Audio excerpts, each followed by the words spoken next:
நம்ம அகாடமி சார்பில் TNPSC group 4க்கான ஆன்லைன் கிளாஸஸ் தொடங்கி போயிட்டு இருக்கு. ஸோ டிஎன்பிஎஸ்சி குரூப் 4 ஆன்லைன் கிளாஸஸ்க்கான சேர்ற ப்ரொசீஜர் என்னன்றதை கீழே தெரியுற காண்டாக்ட் நம்பருக்கு காண்டாக்ட் பண்ணி நீங்கள் டீட்டெயில்ஸ் தெரிஞ்சுக்கலாம். ஸோ குரூப் 4க்கான ஆன்லைன் கிளாஸ் ஃபீஸ் எவ்வளோன்னு பார்த்தீங்கன்னா 5000 rupees. உங்களுக்கு பிடிஎஃப் முறையில் அனைத்தும் வழங்கப்பட்டு விடும், மெட்டீரியல் முதற்கொண்டு கொஸ்டின் பேப்பர் முதற்கொண்டு. ஸோ நீங்கள் வீட்டில் இருந்தபடியே படிச்சுக்கலாம். இதை பற்றின மேலும் பல டீட்டெயில்ஸ் நீங்கள் தெரிஞ்சுக்கணும்னு நினைக்கிறீங்கன்னா கீழே தெரியுற காண்டாக்ட் நம்பருக்கு காண்டாக்ட் பண்ணுங்க. ஸோ நீங்கள் காண்டாக்ட் பண்ண வேண்டிய நம்பர் 7200400395 அல்லது 7200400398. Thank you. Hi guys, welcome to the day 5 question paper of TNPSC Group 4 and Lab Assistant அப்படின்னு சொல்லிட்டு நான் வந்திருக்கேன். ஸோ ரொம்ப பேர் கேட்டுகிட்டே இருந்தீங்க, சார் வீடியோ போட்டுட்டு இருந்தீங்க, சடனாக நிறுத்திட்டீங்க, கொஞ்சம் எங்களுக்கு போட்டால் நல்லா இருக்கும் அப்படின்னு சொல்லிட்டு தான் கேட்டுட்டு இருந்தீங்க. ஸோ அதுக்காக தாங்க இப்போ வந்திருக்கோம். ஏன்னா கொஞ்சம் இன்பிட்வீன் கேப்பில் எங்களுக்கும் கொஞ்சம் உடம்பு முடியாமல் போயிடுச்சு, அதனால் என்னால் வீடியோ போட முடியாமல் போயிடுச்சு. ரெகுலராக நானும் மிஸ் பண்ணிட்டேன். ஸோ இதுக்கு மேலே உங்களுக்கு கண்டினியூஸாக ஒரு வீக்லி ஒரு 2 or 3 வீடியோஸாக எங்கள் பக்கம் தான் நாங்கள் போட கடமைப்பட்டிருக்கோம். ஸோ நாங்கள் கண்டிப்பாக உங்களுக்கு போடுறோம். ஓகேங்களா? இன்னைக்கு ரொம்ப நாள் கழிச்சு வந்திருக்கேன். பாலிட்டி எடுத்திருக்கேன். ஜென்ரல் ஜிகே நம்ம பார்ப்போம், அந்த ஜிகேல கேட்பதற்கான வாய்ப்புகள் லேப் அசிஸ்டன்ட்டை பொறுத்தவரையும், குரூப் 4 பொறுத்தவரையும் பாலிட்டியில் முக்கியமான சப்ஜெக்டே கூட. ஸோ இதில் என்னென்ன கொஸ்டின்ஸ்லாம் இம்பார்ட்டண்ட்டான ஒரு 30 கொஸ்டின்ஸ் பார்க்குறோம். ஸோ பிடிஎஃப் அட்டாச் பண்ணி இருக்கும், மறக்காம டவுன்லோட் பண்ணிட்டே வாங்க. கைஸ், நம்மளுடைய கனவு பணி கனவாக போகக்கூடாது, நினைவாக வேண்டும். அதுக்காக தான் நம்ம இவ்வளோ முயற்சி எடுத்துட்டு இருக்கோம். ஸோ நீங்கள் பயப்படாதீங்க. இந்த 2019 நான் நோட்டிஃபிகேஷன் வந்தால் தான் சார் படிப்பேன், நான் நோட்டிஃபிகேஷன் வரட்டும் பார்த்துக்கிறேன் அப்படின்னா, ஸோ கைஸ் இந்த 2021 வருஷத்தில் நான் நோட்டிஃபிகேஷன் வந்தால் தான் சார் பார்ப்பேன், நான் நோட்டிஃபிகேஷன் வந்தால் பார்த்துக்கிறேன், நான் நோட்டிஃபிகேஷன் வந்தோடனே படிச்சுக்கிறேன் அப்படின்றதுக்கெலாம் இடமே கிடையாது. ஏன்னா எல்லாரும் இயர்லியராக படித்து அவங்களுடைய ப்ரிப்பரேஷனை ஸ்டார்ட் பண்ணி போயிட்டு இருக்காங்க. ஸோ இது ஒரு ரேஸ் மாதிரி, எல்லாரும் ரேஸ் ஆரம்பிச்சுட்டு ஓடிட்டு இருக்காங்க.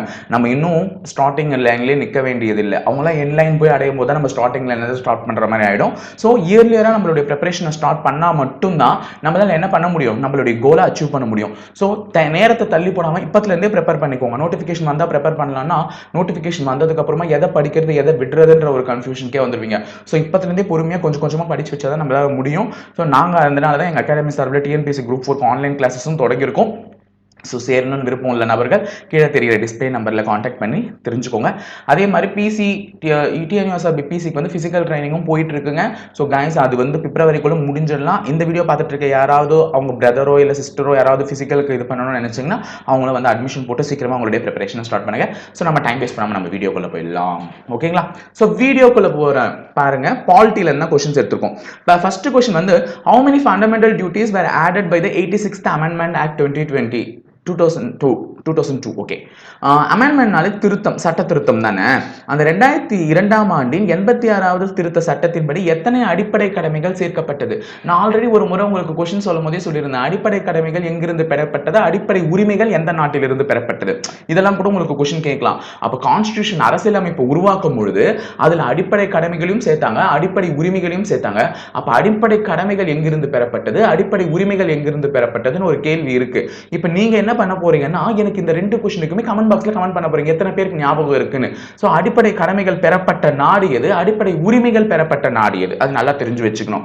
சோ இப்போ இந்த 2002ஆம் ஆண்டு சட்ட திருத்தத்தின்படி அடிப்படை கடமைகள் எத்தனை சேர்க்கப்பட்டதுன்னா 1 தான். ஆன்சர் இங்க போல்ட் பண்ணி கொடுத்துருக்கேன். ஸோ உங்களுக்கு பிடிஎஃப் அட்டாச் பண்றேன், டவுன்லோட் பண்ணிக்கோங்க. ஆனா அது என்ன விதமான அடிப்படை கடமை அதையும் தெரிஞ்சு வச்சுட்டு எனக்கு சொல்லுங்க. ஆனா இதுல ஒரு வித்தியாசம் இருக்குங்க. அடிப்படை கடமைகள் ஒன்னு அமெரிக்கா வரும், இன்னொன்னு ரஷ்யா சோவியத் யூனியன் வரும்னு நினைக்கிறேன். ஸோ பாருங்க ரெண்டுத்துல எது எதுன்னு. ஓகேவா? அடுத்தது second question. Which of the following languages was not added in the 8th schedule of the Constitution by the 71st Amendment Act 1992? பின்வரும் மொழிகளுள் எது 71வது திருத்த சட்டம் 1992 மூலம் அரசியலமைப்பில் 8வது அட்டவணையில் சேர்க்கப்படவில்லை?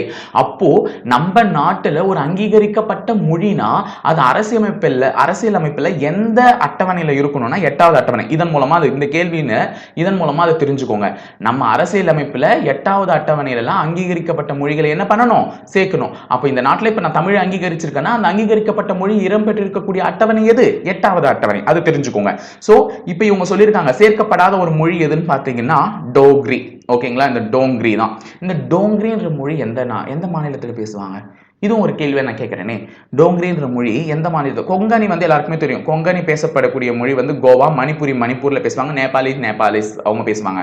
டோங்ரி எந்த இதுல பேசுவாங்க? யோசிச்சு பாருங்க. எனக்கு தெரிஞ்சு ஜம்மு அண்ட் காஷ்மீர். நான் ஆன்சரும் சொல்லிட்டேன். எதுக்கு உங்களை யோசிக்க வேணும்? நான் கேட்ட அந்த 2 கொஸ்டினுக்காவது பதில் அனுப்புங்க. Okay. Which of the following article is associated with the 10th schedule? பின்வரும் சரத்துகளில் எது 10வது அட்டவணையுடன் தொடர்புடையது அப்படின்னு கேட்டிருக்காங்க. சோ நமக்கு ஷெட்யூல்ஸ்லாம் நல்லா படிச்சு வச்சுக்கணும். ஓகேங்களா. இங்க வந்து 10வது அட்டவணையுடன் தொடர்புடைய ஒரு ஆர்டிகல் என்னன்னு கேட்டிருக்காங்கன்னா, ஏல கொடுத்திருக்கிற சரத்து 102 ஆர்டிகல் 102 அண்ட் சில கொடுத்திருக்கிற ஆர்டிகல் 191. இது ரெண்டுமே சம்பந்தப்பட்டது தான். So answer A and C. அடுத்து 4th question. In which year the Supreme Court ruled that the laws included in the 9th schedule also open to judicial review?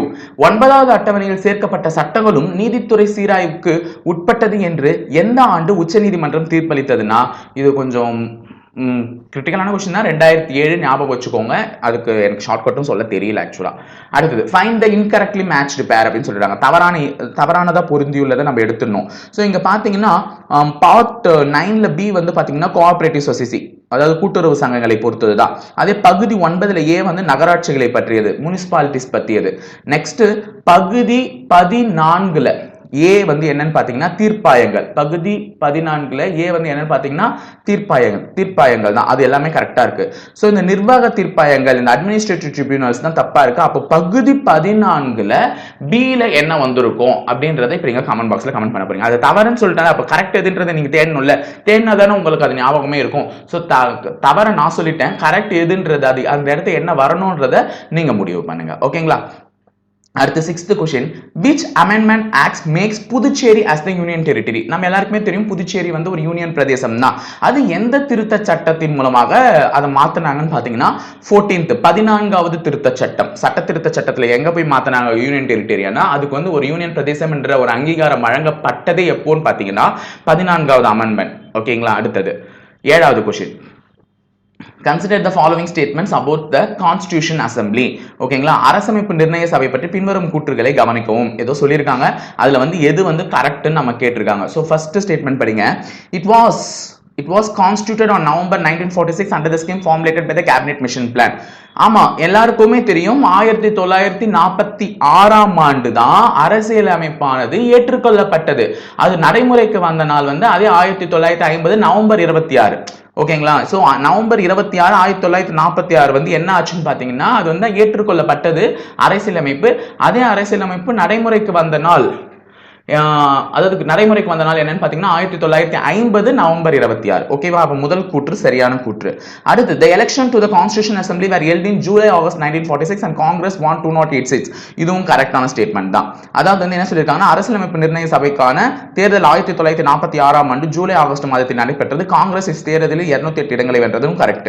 Third பாயிண்ட்டும் எனக்கு தெரிஞ்சு கரெக்ட் தான். The Constitution Assembly held its first meeting on December 9, 1946.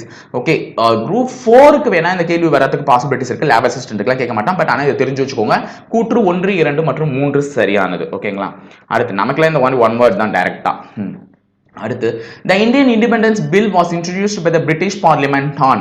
இந்திய சுதந்திர மசோதாவானது British பாராளுமன்றத்தில் dash என்று தாக்கல் செய்யப்பட்டதுன்னா July 4, 1947. So July 4ஆம் நாள் 1947 தான் வந்து இந்திய சுதந்திர மசோதா வந்து தாக்கல் செய்யப்பட்டது. அதுக்கப்புறமா ஆகஸ்ட் மாதம் நமக்கு சுதந்திரம் கொடுத்துட்டு போயிட்டாங்க வெள்ளைக்காரங்க.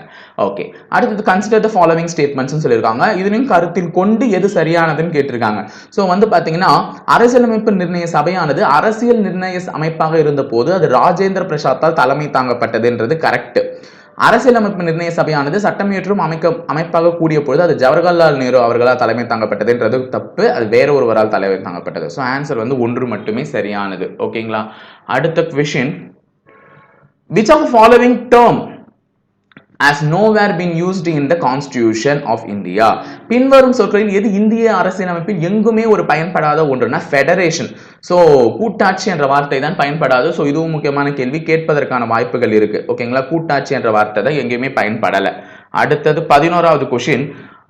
Identify the incorrect statement about the objective resolution. அதாவது குறிக்கோள் தீர்மானங்கள்னு ஒன்று எடுத்து வச்சிருந்தாங்க. அதுல ஒரு தவறான வாக்கியத்தை கண்டறியனா, சோ இதன் மாற்றியமைக்கப்பட்ட பதிப்பு தற்போதைய அரசியலமைப்பின் அடிப்படை உரிமைகளாக உள்ளதுன்றது தவறு. அது அடிப்படை உரிமைகளாகவே இல்லை. அதுதான் ஓகேங்களா. அந்த क्वेश्चंस மட்டும் படிச்சுக்கோங்க.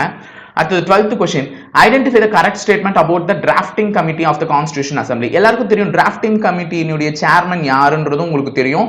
சோ அவர் யாருன்றது எனக்கு மறக்காம கமெண்ட் பாக்ஸ்ல கமெண்ட் பண்ணுங்க. ஓகேங்களா. சோ இதுல எது சரியானது அப்படின்னு கேட்டிருக்காங்க. சட்ட வரைவு குழு பற்றிய சரியான கூற்றுனா சி. இது இந்திய அரசியலமைப்பின் முதல் வரைவை பிப்ரவரி 1948 வெளியிட்டது. ஓகேங்களா. அதுதான். அடுத்தது, who drafted the article 370 of the Indian constitution. எல்லாருக்குமே தெரியும் சரத்து 370 எதை பற்றி கூறியது. அது எல்லாருக்குமே தெரியும். இந்திய அரசியல் அமைப்பில் சரத்து 370 ஜம்மு அண்ட் காஷ்மீருக்கு தனி அங்கீகாரம் பிரிக்கப்பட்டு கொடுத்தது. அந்த மாதிரி இதெல்லாம். சோ அதை யார் அந்த கொடுத்திருக்காங்க 370 இந்த இந்தியன் கான்ஸ்டிடியூஷன் பாத்தீங்கன்னா கோபாலசுவாமி ஐயங்கார் தான் கொடுத்திருக்காரு. ஓகேங்களா. அடுத்தது, consider the following statement about the Ramnandan committee. Ramnandan கமிட்டியை பத்தி ஒரு சரியான கூற்று எதுன்னு பாத்தீங்கன்னா, இது இதர பிற்படுத்தப்பட்ட வகுப்பினரை கிரீமி லேயரை கண்டறிவதற்காக நியமிக்கப்பட்டது. கிரீமி லேயர்னா தெரியுங்க. அதாவது இப்ப வரையறுத்து வச்சுள்ள உச்சக்கட்ட வருமானம் என்னன்னு பாத்தீங்கன்னா 8 லட்சம் ரூபாய்க்கு மேல் வாங்கக்கூடியவர்கள், ஊதியமாக பெறக்கூடியவர்கள், ஆண்டுக்கு 8 லட்சம் ரூபாய் வருமானத்துக்கு மேல் ஊதியமாக பெறக்கூடியவர்கள் தான் எதுக்கு அண்டர்ல வருவாங்க? கிரீமி லேயருக்கு அண்டர்ல வருவாங்க. சோ ஆன்சர் 1 மட்டும்தான் சரி. அடுத்தது, Weimar constitution is associated with. Weimar அரசியலமைப்பு டேஷுடன் தொடர்புடைய இருந்தால் ஜெர்மனி நாட்டுடன் தொடர்புடையது. சோ இதெல்லாம் கேட்கறதுக்கான வாய்ப்புகள் அதிகமா இருக்கு. Weimar constitution. அடுத்தது 16வது கேள்வி, consider the following statements about the right of constitutional remedies. அரசியலமைப்பு வழி தீர்வுகளுக்கான உரிமை பற்றிய கீழ்காணும் கூற்றுகளை கருத்தில் கொள்க. சோ எந்த ஸ்டேட்மெண்ட் இன்கரெக்ட் தவறானது எதுன்னு கேட்டிருந்தா, இந்த நீதி பேராணைகளானது அமெரிக்காவில் நடைமுறையில் உள்ள தனிச்சிறப்பானைகள் என்பதிலிருந்து பெறப்பட்டதாகும். அப்ப 2வது மட்டும் தான் தவறு. முதல் கூற்று சரி. ஓகேங்களா. அடுத்தது, in which year the government formed a high level committee on the Indian diaspora under the chairmanship of LM Singhvi. எந்த ஆண்டு இந்திய அரசியல் அமைப்பானது LM சிங்வி தலைமையில் புலம்பெயர் இந்தியர்கள் தொடர்பான உயர்மட்ட குழுவை அமைத்தது என்றால் ஆண்டு 2000ஆம் ஆண்டு. 2000 அந்த நியூஸ் 20th செஞ்சுரியில் 2000ஆவது ஆண்டு தான் என்ன பண்ணிருக்காங்கன்னு பாத்தீங்கன்னா, இந்தியாவிலிருந்து புலம்பெயர்ந்தவர்கள், இங்கிருந்து வெளிநாடு சென்றவர்கள், அவர்களுக்கான ஒரு சட்டக்குழுவை உயர்மட்ட சட்டக்குழுவை உருவாக்குனாங்க. அடுத்தது, which of the following is the theoretic states. பின்வருவதில் எவை மத சார்பு நாடாகும் அப்படின்னு பாத்தீங்கன்னா, மதத்தை தொடர்ந்து சார்பாக உள்ள நாடு தெரியும். இந்தியா ஒரு மதச்சார்பின்மை உள்ள நாடு. அனைத்து மதத்தினரும் இங்கு வாழக்கூடியவர்கள். ஆனா மத சார்பு உடைய நாடு எதுன்னு பாத்தீங்கன்னா இஸ்ரேலும் பாகிஸ்தானும் எல்லாருக்குமே தெரிஞ்சிருக்கும். அதனாலதான் A and B மார்க் பண்ணிருக்கேன். ஸோ அங்க யாருடைய மதம் வாழ்ந்துருன்றது எல்லாருக்குமே தெரியும். அடுத்தது 19வது கேள்வி, identify the correct statement about the preamble of the Indian Constitution. So preamble of the Indian Constitution எதுன்னு பாத்தீங்கன்னா, the preamble was enacted after the constitution already enacted. So முழு அரசியலமைப்பு ஏற்கனவே ஏற்றப்பட்ட பின்னரே முகப்புரையானது ஏற்றப்பட்டது. அப்ப பிரியாம்பிள்னா முகப்புரை, அந்த முன்னாடி வைக்கக்கூடியது. சோ அந்த முகப்புரை எப்போது ஏற்றப்பட்டதுன்னா, ஒரு அரசியலமைப்பு முழுவதுமாக ஏற்றப்பட்ட பின்புதான் முகப்புரையானது ஏற்றப்பட்டது. அடுத்து 20வது கேள்வி, consider the following statements about the constitution. கான்ஸ்டிடியூஷனை பற்றிய ஒரு கூற்றுகளை கொடுத்திருக்காங்க. அதை கருத்தில் கொள்க. அதிலிருந்து தவறானதை எடுத்து எழுதுங்கன்னு சொல்லியிருக்கான். So constitution is called the fundamental law of land. அரசியலமைப்பு என்பது ஒரு நாட்டின் அடிப்படை சட்டம் என்று அழைக்கப்படுகிறதுனா கரெக்ட். நம்ம நாட்டினுடைய நம்ம அடிப்படை உரிமைகள், அடிப்படை கடமைகள்லாம் பெறப்பட்டுச்சுன்னா, ஒரு மனிதனுக்கு இது தேவை, இது இந்த மனிதனுக்கு ஒரு இந்த நாட்டில் பிறந்திருந்தா இந்த உரிமைகள் தேவை அப்படின்றத இயற்றியது அரசியலமைப்பு. அப்ப அதுதான் ஒரு மனிதனுடைய அடிப்படை சட்டம். அதே மாதிரி the British Constitution is the unwritten constitution. அதுவும் கரெக்ட் தானே. பிரிட்டிஷ் அரசியலமைப்பு என்பது எழுதப்படாத அரசியலமைப்பாகும். இதுவும் கரெக்ட் தான். அப்ப ரெண்டு ஸ்டேட்மெண்ட்டுமே கரெக்ட் தான். நம்மள தவறானது தான் கேட்டிருக்கான். அப்ப முதல் கூற்றும் சரி, இரண்டாவது கூற்றும் சரி. அப்ப இரண்டும் இல்லை தான் ஆன்சர். ஓகேங்களா. அடுத்து 21வது கேள்வி, கன்சிடர் த ஃபாலோவிங் ஸ்டேட்மெண்ட்ஸ். நிறைய ஸ்டேட்மெண்ட் क्वेश्चंस வச்சிட்டு இருக்கேன். சோ இதெல்லாம் படிச்சுக்கோங்க. உங்களுக்கு சப்போஸ் குரூப் 2 ப்ரிப்பேர் ஆவறவங்க, குரூப் 4க்கு ப்ரிப்பேர் ஆவறவங்க இதுல இருந்து நோட்ஸ் எடுத்து தெரிஞ்சு வச்சுக்கோங்க. ஓகேங்களா. சோ இதுல என்ன கேட்டிருக்காங்கன்னு பாத்தீங்கன்னா, இதுலயும் தவறான ஸ்டேட்மெண்ட் தான் கேட்டிருக்கான். சோ பாத்தீங்கன்னா, நமது முகப்புரையில் உள்ள சுதந்திரம், சமத்துவம் மற்றும் சகோதரத்துவம் ஆகிய கொள்கைகள் பிரெஞ்சு புரட்சியிலிருந்து எடுக்கப்பட்டதாகும்னா அது தவறு. அது எங்க இருந்து எடுக்கப்பட்டாங்கன்றதை நீங்க தான் எனக்கு இப்ப பார்த்து சொல்ல போறீங்க. அதே மாதிரி நீதி கொள்கைகளானது, அதாவது சமூக, பொருளாதார மற்றும் அரசியல் ரஷ்ய புரட்சியிலிருந்து எடுக்கப்பட்டதாகும்னா அதுவும் தவறு தான். அப்ப இரண்டு ஸ்டேட்மெண்ட்டுமே தவறான ஸ்டேட்மெண்ட். ஆனா அது எங்கெங்க இருந்து எடுக்கப்பட்டாங்கன்னா இது மாத்தி மாத்தி கொடுத்துருக்காங்கன்னு நினைக்கிறேன். மேல இருக்கிறது ரஷ்யா, கீழே இருக்கிறது பிரெஞ்சு நினைக்கிறேன். அடுத்தது 22 consider the following statements about the interim government 1946 அப்படின்னு சொல்லியிருக்காங்க. 1946ஆம் ஆண்டு நடைபெற்ற இடைக்கால அரசாங்கத்தை பற்றிய பின்வரும் வாக்கியத்தை கவனிக்கவும். இதில் தவறானது எது அப்படின்னு பாத்தீங்கன்னா, ஜவஹர்லால் நேரு அவர்கள் வைசிராயின் நிர்வாக குழுவின் துணைத் தலைவராக நியமிக்கப்பட்டார். ஆமா, பொறுப்பு அவங்க கிட்ட தான் ஆங்கிலேயர்கள் அவர்கள் ஒப்படைக்கிறேன்னு சொல்லியிருந்தாங்க. அதே மாதிரி இடைக்கால அரசின் உறுப்பினர்கள் வைஸ்ராயின் நிர்வாக குழுவின் உறுப்பினர்களாக இருந்தார்கள்னா எஸ், அப்பயும் அந்த அரசாட்சி நடக்கும்போது இருந்தது. ஸோ இரண்டும் இல்லைன்றது தான் ஆன்சர். அடுத்தது the first sitting of the Rajya Sabha was held on. இது ஒரு முக்கியமான கேள்வி. அதாவது மாநிலங்களவையின் முதல் அமர்வு என்று நடைபெற்றதுன்னா 13ஆம் தேதி மே மந்த். ஸோ 13 மே மாசம் 1952 தான் நடந்தது. ஸோ ஆன்சர் 13 மே 1952. அடுத்தது match the following with the list அப்படின்னு சொல்லியிருக்கான். ஸோ ஆன்சர் 7 கொடுத்துருக்கான். இதுல வந்து பாத்தீங்கன்னா உங்களுக்கு எல்லாம் தெரிஞ்சிடும் என்னென்ன அப்படின்றது. அடிப்படை உரிமைகளின் நீக்கம் எங்கிருந்துன்னா எடுக்கப்பட்டதுன்னா ஜெர்மனி. ஓகேங்களா. அடுத்தது ஈரவை நாடாளுமன்றம் எதுன்னு பாத்தீங்கன்னா பிரிட்டன். அதே மாதிரி பொதுப்பட்டியல் எதுன்னு பாத்தீங்கன்னா ஆஸ்திரேலியான்னு வரும். குடியரசுத் தலைவரை தேர்ந்தெடுக்கும் முறை எங்கிருந்து எடுக்கப்பட்டதுன்னா அயர்லாந்துல இருந்து எடுக்கப்பட்டது. குடியரசுத் தலைவரை நீக்கும் முறை வந்து அமெரிக்கா. இதுக்கு வந்து அமெரிக்கா. அதே மாதிரி உச்சநீதிமன்றத்தின் அறிவுரை அதிகார வரம்பு வந்து கனடா. அதே மாதிரி மாநிலங்களவையின் உறுப்பினர்கள் தேர்ந்தெடுக்கிறது வந்து தென்னாப்பிரிக்கா. ஸோ 7, 6, 5, 1, 2, 3, 4 இங்க ஆன்சர் இருக்கு பாருங்க. ஓகேவா. அடுத்தது in which of the following case the Supreme Court opined that the preamble is an integral part of the Indian Constitution சொல்லிருக்காங்க. பின்வரும் எந்த வழக்கில் முகப்புரை இந்திய அரசியலமைப்பில் ஒருங்கிணைந்த பகுதி என உச்சநீதிமன்றம் கருத்து தெரிவித்ததுன்னா LIC ஆஃப் இந்தியா வழக்குல தான். LIC ஆஃப் இந்தியா கேஸ் 1995ல தான் வந்து இது சொல்லியிருக்காங்க. என்னன்னா முகப்புரை வந்து இந்திய அரசியலமைப்பின் ஒரு ஒருங்கிணைந்த பகுதி. அதாவது ஒரு மகாராஷ்டிரா, இது நான் வந்து சொல்ல மறந்துட்டேன். மகாராஷ்டிரா என்ற மாநிலத்தில் முகப்புரையை அனைத்து பாட புத்தகங்களிலும் இடம்பெற வேண்டும்னே சொல்லி ஒரு கட்டளை இப்ப ரீசெண்டா சொன்னாங்க. ஓகேங்களா. அரசியலமைப்பு முகப்புரையை அது தெரிஞ்சு வச்சுக்கோங்க. அப்ப அது எந்த அளவுக்கு முக்கியத்துவம் வாய்ந்தது அப்படின்றது உங்களுக்கு இது மூலமா தெரிஞ்சிருக்கணும். அடுத்தது find out the incorrectly matched பேர், தவறாக பொருந்தியுள்ள இணையை தேர்ந்தெடுக்க சொல்லியிருக்காங்க. 96வது திருந்த சட்டம் வந்து போடோ அப்படின்னு சொல்லியிருக்காங்கல்ல. அதாவது வந்து ஒரு லாங்குவேஜை சேர்க்கிறது, இந்த சட்டத்தின் மூலமா தான் அந்த லாங்குவேஜை வந்து ஒரு ஷெட்யூல்ல சேர்க்கிறது அப்படின்ற மாதிரி இருந்துச்சு. அதுல இதுதான் வந்து தவறு. இந்த போடோ மொழியை சேர்த்தது தான் வந்து தவறு. போடோ வந்து அசாம்ல பேசக்கூடிய ஒரு வகையான மொழி, அதுவும் தெரிஞ்சு வச்சுக்கோங்க. அடுத்தது which of the following committee of the Constitution Assembly were headed by Jawaharlal Nehru அப்படின்னு பாத்தீங்கன்னா எந்த கமிட்டியில வந்து ஜவஹர்லால் நேரு அவர்கள் வந்து தலைமை தாங்கப்பட்டது அப்படின்னு பாத்தீங்கன்னா ஆன்சர் வந்து ஒன்றிய அதிகார குழு, ஒன்றிய அரசியலமைப்பு சட்டக்குழு, அடுத்தது வரைவு அரசியலமைப்பு. இதுல மட்டும் தாங்க இல்ல, மத்த எல்லாமே. ஸோ 1, 2, 3 எல்லாமே கரெக்ட். அடுத்தது match the list 1 with the first cabinet of free India. சுதந்திர இந்தியாவில் முதல் அமைச்சரவை பற்றிய கூற்றுகளில் பட்டியல் 1 பட்டியல் 2 பொறுத்துங்க அப்படின்னு பாத்தீங்கன்னா இது கேட்டிருக்காங்க. அறிவியல் ஆராய்ச்சி வந்து ஜவஹர்லால் நேரு. ஏன்னா அவரு தான் வந்து ஃபர்ஸ்ட் பிரைம் மினிஸ்டரா இருக்கும் போது அந்த அறிவியல் ஆராய்ச்சிகளை அவர் தான் பொறுப்பா இருப்பார். எப்ப வரையும் அந்த பிரைம் மினிஸ்டர் இருக்காரோ அவர் தான் இருப்பார். அடுத்தது தகவல் மற்றும் ஒலிபரப்பு வந்து பாத்தீங்கன்னா வல்லபாய் பட்டேல் அவர்கள் இருந்திருக்கிறார். அடுத்தது உணவு மற்றும் வேளாண்மை வந்து ராஜேந்திர பிரசாத். கல்வி வந்து அபுல் கலாம் ஆசாத். எல்லாருக்குமே தெரியும் மௌலானா அபுல் கலாம் ஆசாத். அவருடைய பிறந்த நாளான நவம்பர் மாசம் வரக்கூடிய 11ஆம் தேதியை தான் நேஷனல் எஜுகேஷன் டேனே கொண்டாடுவாங்க. அதுவும் தெரிஞ்சுக்கோங்க, தேசிய கல்வி தினம் அப்படின்னு கொண்டாடுவாங்க. அடுத்தது நிதிக்கு யார் இருந்திருப்பாங்க அப்படின்னு பாத்தீங்கன்னா நிதிக்கு வந்து 6th 1 இருக்கணும். ஆமா, இங்க 6 இருக்கணுங்க, இங்க தான் 7 இருக்கணும்.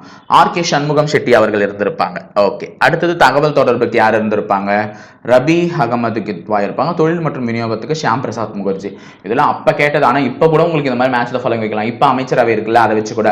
ஓகேங்களா. அடுத்தது 29th question. Who was proponent the concept of rule of law அப்படின்னு பாத்தீங்கன்னா AV டைசி. ஓகேங்களா. AV dicey. சட்டத்தின் ஆட்சி என்ற கருத்தை முதலில் முன்மொழிந்தவர் வந்து AV dicey. In which year the first backward classes commission was appointed under the chairmanship of காக்கா கலேக்கர் அப்படின்னு பார்த்திருக்காங்க. எந்த ஆண்டு காக்கா கலேக்கரின் தலைமையில் முதலில் பிற்பட்ட வகுப்பிற்கான ஆணையம் நியமிக்கப்பட்டது அப்படின்னு பாத்தீங்கன்னா 1953. சோ இதுவரையும் ஒரு 30 क्वेश्चन பார்த்திருக்கோம். சோ இதுக்கு மேலயும் எங்களால முடிஞ்ச அளவுக்கு நாங்க கண்டினியூஸா வாரத்துக்கு ஒரு 2ல இருந்து 3 வீடியோஸ் போட்டுட்டு இருக்கோம். உங்களுடைய ஆதரவை எங்களுக்கு கொடுத்துட்டே இருங்க. சோ गाइस, நம்ம டைமை வேஸ்ட் பண்ணாம எவ்வளவு சீக்கிரம் ப்ரிப்பேர் ஆக முடியுமோ அவ்வளவு சீக்கிரம் ப்ரிப்பேர் ஆகலாம். சோ இதுக்கு அப்புறம் ஒரு இம்பார்ட்டன்ட் இன்ஃபர்மேஷன் ஒன்று கொடுக்குறேன். இதே மாதிரி எங்க சேனல் வந்து பாத்தீங்கன்னா குரூப் 2 and 2A ப்ரிப்பேர் ஆகிற ஸ்டூடெண்ட்ஸ் யாராவது இருந்தீங்கன்னா எங்களுக்கு இன்னொரு சேனல் இருக்கு, சென்னை IAS அகாடமி. சோ அதனுடைய லிங்கை நாங்க கீழே தரோம். அந்த லிங்கை நீங்க யூஸ் பண்ணி அந்த சேனலுக்கும் சப்ஸ்கிரைப் பண்ணி அதுல கொடுக்கக்கூடிய films and mains level questions வந்து நீங்க தரோ பண்ணிக்கலாம். गाइस, உங்களுக்கு தெரிஞ்ச ஃப்ரெண்ட்ஸ் யாராவது இருந்தா அவங்களுக்கும் நீங்க சொல்லி இதன் மூலமா என்ன பண்ணலாம், படிச்சு தரோ பண்ணிக்கலாம். ஓகேங்களா गाइस? ஓகே, நான் அடுத்த வீடியோல வந்து உங்களை மீட் பண்ற வரையும் பை. தேங்க்யூ.